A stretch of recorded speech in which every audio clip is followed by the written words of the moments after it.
प्रदूषण नियंत्रणाची राजाराम बापू कारखान्यास नोटीस. कृष्णा नदी प्रदूषण प्रकरण 7 दिवसात अहवाल देण्याचे निर्देश.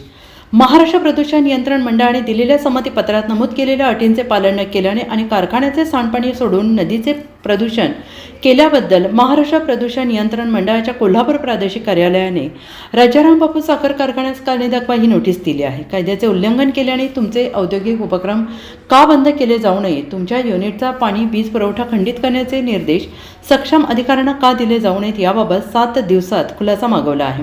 गेल्या 4 दिवसांपासून दूषित पाण्यामुळे बोरगाव फारणेवाडी परिसरात कृष्णा नदीपात्रात लाखो मासे मृत्युमुखी पडले होते आणि याबाबत सुनील फराटे, जितेंद्र पाटील यांनी प्रदूषण नियंत्रण मंडळाकडे तक्रार केली आहे. तर आमदार सदाभाऊ खोत यांनी विधान परिषदेत हा मुद्दा उपस्थित केला होता. या तक्रारीची दखल घेत मंडळाच्या अधिकाऱ्यांनी या परिसराला भेट दिली. या भेटीनंतर अधिकाऱ्यांनी काही निरीक्षणे नोंदवली होती. त्यामध्ये कारखान्याच्या बाहेर तपकिरी रंगाचे सांडपाणी फारणेवाडी नाल्यात सोडले जात असल्याचे आढळून आले, जे पुढे कृष्णा नदीला मिळते. कच्चा लागून येथे कंपोस्टिंग साईटवर दूषित सांडपाणी आणि अवैज्ञानिक पद्धतीने साठवलेले आढळले. मंडळाने दिलेल्या मागील निर्देशानुसार उद्योगाने अद्याप कच्चा लगून रद्द केलेले नाहीत.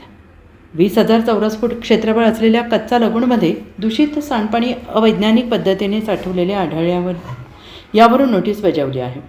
Bureau report SBN Marathi, Sangli.